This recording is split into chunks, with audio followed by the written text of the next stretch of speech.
Hello ಸ್ನೇಹಿತರೆ, ನಮಸ್ಕಾರ. Tech in Balu YouTube ಚಾನಲ್ಗೆ ತಮ್ಮೆಲ್ಲರಿಗೂ ಪ್ರೀತಿಯ ಸ್ವಾಗತ. ಸ್ನೇಹಿತರೆ, ಇವತ್ತು ರಾಜ್ಯ ರಾಜಕಾರಣದಲ್ಲಿ ತಾವು ಯಾರಿಗೋಸ್ಕರನೋ ಬಕೆಟ್ ಹಿಡಿಯೋದಕ್ಕೂ ಅಧಿಕಾರದ ಆಸೆಗೋಸ್ಕರನೋ ಯಾರ್ಯಾರಿಗೂ ಕಂಪೇರ್ ಮಾಡಿ ಹೋಲಿಸಿ ಮಾತಾಡಿ ತಮ್ಮ ರಾಜಕೀಯ ಬೆಳೆ ಬೇಯಿಸ್ಕೊಳ್ಳೋದು ಮತ್ತು ರಾಜಕಾರಣಿಗಳು ಓದಾಡ್ತಾ ಇದ್ದಾರೆ. ಇದು ಏನಾಗಿದೆ, ಮೊನ್ನೆ ಒಂದು ಕಾರ್ಯಕ್ರಮದಲ್ಲಿ ಕರ್ನಾಟಕದ ಮುಖ್ಯಮಂತ್ರಿಗಳಾಗಿದ್ದವರು ಸುಮಾರು 2 ಬಾರಿ ಸಿದ್ದರಾಮಯ್ಯನವರ ಸುಪುತ್ರ ಯತೀಂದ್ರ ಅವರು ಒಂದು ಮಾತು ಹೇಳ್ಕೊಡ್ತಾರೆ. ಮೈಸೂರಿನ ಅಭಿವೃದ್ಧಿಗೆ ಒಡೆಯರಿಗಿಂತಲೂ, ಅಂದರೆ ನಮ್ಮ ಮೈಸೂರಿನ ಅರಸರಿದ್ದಾರೆ ಅವ್ರಿಗಿಂತಲೂ ನಮ್ಮ ತಂದೆಯ ಅಭಿವೃದ್ಧಿನೇ ಕೊಡುಗೆ ಇದೆ, ಅವರಿಂದ ತುಂಬ ಡೆವಲಪ್ ಆಗಿಬಿಟ್ಟಿದೆ ಮೈಸೂರು ಮತ್ತು ಕರ್ನಾಟಕ ಅಂತ ಒಂದು ಉಡಾಫಿ ಮಾತಾಡ್ತಾರೆ, ಅರ್ಧಂಬರ್ಧ ತಿಳ್ಕೊಂಡು. ಈ half knowledge is very dangerous ಅಂತಾರಲ್ಲ ಸ್ನೇಹಿತರೆ, ಆ ಜಾತಿಗೆ ಸೇರಿದವರು ಇರಲ್ಲ. ಸಂಪೂರ್ಣವಾಗಿ ಇತಿಹಾಸದ ಪ್ರಜ್ಞೆನೂ ಗೊತ್ತಿಲ್ಲ, ಯಾರಿಗೆ ಯಾರನ್ನ ಕಂಪೇರ್ ಮಾಡ್ಬೇಕು ಅನ್ನೋದು ಗೊತ್ತಿಲ್ಲ. ಸೊ ಮುಖ್ಯಮಂತ್ರಿಗಳಾಗಿ ಜನರು ಕೊಡೋ ಟ್ಯಾಕ್ಸ್ ದುಡ್ಡಲ್ಲಿ ತಮ್ಮ ಮನೆ, ತಮ್ಮ ಕಾರು, ತಮಗೆಲ್ಲ ಸೌಲಭ್ಯಗಳನ್ನ ಇಟ್ಕೊಂಡು ಕೆರೆ ನೀರನ್ನು ಕೆರೆಗೆ ಚೆಲ್ಲಿ ಅನ್ನೋ ಹಾಗೆ, ಹೌದಾ, ನಮ್ಮ ಟ್ಯಾಕ್ಸ್ ದುಡ್ಡಿಗೆ ನಮಗೆ ಕೊಟ್ಟು ಏನೋ ಒಂದು ಅಭಿವೃದ್ಧಿ ಮಾಡಿರುವಂಥ ಸಿದ್ದರಾಮಯ್ಯನವ್ರನ್ನ ತಮ್ಮ ಇಡೀ ರಾಜಮನೆತನವನ್ನೇ ಒಂದು ಅಲ್ಲಿರುವಂಥ ಒಡವೆಗಳನ್ನ ಹಿಡ್ಕೊಂಡು, ದೊಡ್ಡ ದೊಡ್ಡ ಕಟ್ಟಡಗಳನ್ನ ಹಿಡ್ಕೊಂಡು ಎಲ್ಲವನ್ನು ರಾಜ್ಯದ ಜನತೆಗೆ, ಅಂದರೆ ಅವತ್ತು ರಾಜ್ಯ ಅಂದರೆ ಅದು ಮೈಸೂರು ರಾಜ್ಯದು, ತಮ್ಮ ಸಂಸ್ಥಾನದ ಜನಕ್ಕಿಂತ ದಾನ ಮಾಡಿದಂಥ ಒಡೆಯರಿಗೆ ಕಂಪೇರ್ ಮಾಡ್ಕೊಂಡು ಇವ್ರು ಮಾತಾಡ್ತಾರೆ. ಇದು ಹೆಂಗೆ ಅನ್ಸುತ್ತೆ ಅಂದ್ರೆ, ಇದೆ ಎತ್ತಣ ಮಾಮಾರ ಎತ್ತಣ ಕೋಗಿಲೆ ಎತ್ತಣದಿಂದ ಸಂಬಂಧವೇ ಅಂತಾರಲ್ಲ, ಆ ಜೊತೆಗೆ ಸೇರಿದಂಗೆ ನಮ್ಮ ಯತೀಂದ್ರ ಅವ್ರು ಮಾತಾಡ್ತಿದ್ರು. ಯತೀಂದ್ರ ಅವರೇ, ನೀವು ಮೈಸೂರಿನವರಾಗಿ ಹಿಂಗೆ ಮಾತಾಡ್ತಿರಲ್ಲ, ಇದು ಇನ್ನು ಪಕ್ಕದ ಜಿಲ್ಲೆಯವರು ಅಥವಾ ಪಕ್ಕದ ರಾಜ್ಯದವರು ಒಡೆಯರ ಬಗ್ಗೆ ಏನು ಅನ್ಕೋಬೇಕು? ಸೊ ಇದಕ್ಕೆಲ್ಲ ಕಳಶ ಇಟ್ಟಾಗಿ ಅದೇನಂತಾರಲ್ಲ, ಉರಿಯೋ ಬೆಂಕಿಗೆ ತುಪ್ಪ ಸುರಿಯೋದು ಅಂತ. ಅದಕ್ಕೆ ನಮ್ಮ MB ಪಾಟೀಲ್ರು ಒಂದು ಮಾತಾಡ್ತಾರೆ, ಒಡೆಯರದು ಕೊಡುಗೆ ಇರ್ಬೋದು, ಅದು ಮೈಸೂರು ಭಾಗ ಆಗಿರ್ಬೋದು, ಇಡೀ ರಾಜ್ಯಕ್ಕೆ, ಇಡೀ ರಾಜ್ಯವನ್ನು, ಹೌದಾ, ಯಾವುದೇ ಜಾತಿ ಮತ ಪಂಥ ನೋಡಿದ ಎಲ್ಲವನ್ನೂ ಎಲ್ಲರಿಗೂ ಎಲ್ಲ ಅಭಿವೃದ್ಧಿ ನಿಗಮಗಳಿಗೆ ದುಡ್ಡು ಕೊಟ್ಟು ಎಲ್ಲ ಅಭಿವೃದ್ಧಿ ಮಾಡಿದವರು ಸಿದ್ದರಾಮಯ್ಯನವರು ಅಂತ ರೀ. ಅವರು ರಾಜಕಾರಣ ದುಡ್ಡು ಕೊಟ್ಟಿರೋದು ಟ್ಯಾಕ್ಸ್ ದುಡ್ಡು ತಮ್ಮ ಮನೆಯಿಂದ ಕೊಟ್ಟರೆ ದಾನ ಮಾಡಿದ್ದಾರೆ ಏನಾದರೂ ಸಿದ್ದರಾಮಯ್ಯನವರು? ತಮ್ಮ ಪಾಕೆಟ್ ಮನೆಯಿಂದ ಏನಾದರೂ ಖರ್ಚು ಮಾಡಿದ್ದಾರೆ? ಆದರೆ ಮಹಾರಾಜರು ಮಾಡಿದ್ದೇನೋ, ಒಂದು ಆಸ್ಪತ್ರೆ ಬೇಕಾ, ಒಂದು ಅರಮನೆ ಕೊಟ್ಟಿದ್ದಾರೆ.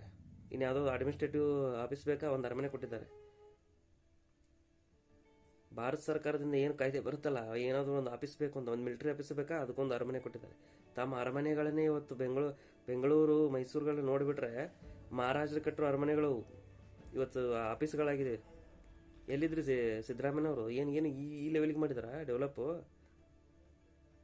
ವರ್ಣಿಸಲ ಸಾಧ್ಯ ನಾಲ್ವಡಿಯವ್ರದ್ದು, ಅದನ್ನು ವರ್ಣನೆ ಮಾಡೋಕ್ಕಾಗಲ್ಲ. ಸ್ವತಃ ನಿಮ್ಮ ಕಾಂಗ್ರೆಸ್ಸಿನ ಮಹಾತ್ಮ ಗಾಂಧೀಜಿ, ಕಾಂಗ್ರೆಸ್ ಪಕ್ಷದವ್ರು ಏನು ಹೇಳ್ತಾರೆ ಗೊತ್ತಾ? ಇದೇ ನಾಲ್ವಡಿಯವರಿಗೆ ರಾಜಶ್ರೀ ಅನ್ನೋ ಬಿರುದು ಕೊಡ್ತಾರೆ. ಅಷ್ಟಾದರೂ ನಿಮಗೆ ತಿಳುವಳಿಕೆ ಬೇಡ, ಕಾಮನ್ ಸೆನ್ಸ್. ರಾಜಶ್ರೀ ಅಂತ ಬಿರುದು ತಗೊಂಡಿದ್ದಾರೆ ಮಹಾತ್ಮ ಗಾಂಧೀಜಿಯವರು, ನಿಮ್ಮ ಕಾಂಗ್ರೆಸ್ ಪಕ್ಷದವರೇ. ಇನ್ನು ನಮ್ಮ ಕೆಂಪರಾಜಮ್ಮಣ್ಣಿ ರಾಣಿಯವರು ಬರ್ತಾರಲ್ಲ, ಅವರು ತಮ್ಮ ಮೈ ಮೇಲಿರೋ ಒಡವೆಗಳನ್ನ, ಆಭರಣಗಳನ್ನ ಅಡ ಇಟ್ಟು ದುಡ್ಡು ಕೊಡ್ತಾರೆ ಸಂಸ್ಥಾನದ ಅಭಿವೃದ್ಧಿ ಮಾಡೋದಕ್ಕೆ, ಡ್ಯಾಮ್ ಕಟ್ಟೋದಕ್ಕೋ, ದುಡ್ಡು ಕಡಿಮೆ ಬಿಟ್ಟಿದ್ದಕ್ಕೆ. ತಮ್ಮ ಆಭರಣಗಳನ್ನ, ತಮ್ಮ ಮೈ ಮೇಲೆ ಉಪಯೋಗಿಸುವಂಥ ಆಭರಣಗಳನ್ನ ಯತೀಂದ್ರ ಅವರೇ, ನಿಮ್ಮ ಹೆಂಡತಿ ಅಥವಾ ನಿಮ್ಮ ಪೂರ್ವಜರು ಈ ಥರ ಏನಾದರೂ ಅಡ ಇಟ್ಟಿದ್ದಾರ ಯಾರಿಗೋಸ್ಕರನೋ ಅಥವಾ ರಾಜಕೀಯಕ್ಕೋಸ್ಕರನೋ? ಅದೇ ರೀತಿ ಜಯಚಾಮರಾಜೇಂದ್ರ ಒಡೆಯರು ಭಾರತವನ್ನು ಒಕ್ಕೂಟ ಮಾಡಬೇಕು ಅಂತ, ಮತ್ತೇನು ಇಡೀ ಭಾರತವನ್ನು ಏಕೀಕರಣ ಮಾಡಿ ಒಂದು ಭಾರತ ದೇಶ ಅಂತ ಕೊಡಬೇಕಂತ ನಮ್ಮ ಸರ್ದಾರ್ ವಲ್ಲಭಾಯ್ ಪಟೇಲ್ ಅವತ್ತಿನ ಹೋಮ್ ಮಿನಿಸ್ಟರ್, ಗೃಹ ಮಂತ್ರಿಗಳಾಗಿದ್ದಾರಲ್ಲ, ಅವರು ಭಾರತವನ್ನು ಸುತ್ತಾಡೋದಕ್ಕೆ ತಮ್ಮ ಪ್ರೈವೇಟ್ ಜೆಟ್ ಬಿಟ್ಟುಕೊಟ್ಟಿದ್ದಾರೆ, ವಿಮಾನವನ್ನು. ಇಡೀ ಭಾರತವನ್ನು ಈ ಒಂದೇ ದೇಶ ಮಾಡೋದಕ್ಕೆ 500ಕ್ಕೂ ಜಾಸ್ತಿ ಸಂಸ್ಥಾನಗಳಿದ್ದು ಯಾರು ಮಾಡಿದ್ದಾರೆ? ಬೇರೆ ರಾಜರು, ಬೇರೆ ಸಂಸ್ಥಾನಗಳಿಂದ. ಅದೇನಾದರೂ ಗೊತ್ತಾ? ಅದು ಗೊತ್ತಿಲ್ಲ. ಅರ್ಧಂಬರ್ಧ ತಿಳ್ಕೊಳ್ಳೋದು ನಿಮ್ಮ ರಾಜಕೀಯ ಬೇಳೆಗೋಸ್ಕರ ಅಥವಾ ಯಾವುದೋ ಒಂದು. ನೀವು ಬಿಡಿ, ನೀವು ಸ್ವಾರ್ಥದಲ್ಲೇ ನೀವು ಏನೇ ಮಾಡಿರಿ, ನೀವು ಅಭಿವೃದ್ಧಿ ಮಾಡಿರಿ. ನಾನು ಹೇಳ್ತೀನಲ್ಲ, ನಿಜವಾಗ್ಲೂ ಹೇಳ್ತೀನಿ, ಸಿದ್ದರಾಮಯ್ಯನವರು ಒಳ್ಳೆಯವರೇ, ಅಭಿವೃದ್ಧಿ ಮಾಡಿದ್ದಾರೆ. ಅದು ಅಧಿಕಾರದ ಆಸೆಗೋಸ್ಕರ, ನಿಸ್ವಾರ್ಥದಿಂದ. ನಾನು ಅದರಲ್ಲಿ ಏನೂ ಇಲ್ಲವಲ್ಲ, ನಿಸ್ವಾರ್ಥದಿಂದ ಏನೂ ಮಾಡಿಲ್ಲ ಅವರು. ಇಂಥದಕ್ಕೆ ಈಗ ನೀವು ಮಾತಾಡ್ತಿದ್ರಲ್ಲ, ಈ ಕಾರಣಕ್ಕೋಸ್ಕರ ಬಕೆಟ್ ಹೇಳ್ತೀನಿ, ಬಕೆಟು ಚೆಂಬುಗೋಸ್ಕರ, ಓಟಿಗೋಸ್ಕರ. ನೀವು ಅಧಿಕಾರಕ್ಕೋಸ್ಕರ ಬಡದಾಡೋರು, ರಾಜರಂಗಲ್ಲ ನಾಲ್ವಡಿಯವರು, ಮೈಸೂರಿನ ರಾಜರು. ಎಲ್ಲವನ್ನೂ ದಾನ. ಅವ್ರಿಗೆ ಗೊತ್ತಿರೋದು ಒಂದೇ, ಪ್ರಜೆಗೆ ಏನು ಬೇಕೋ ತಗೋ.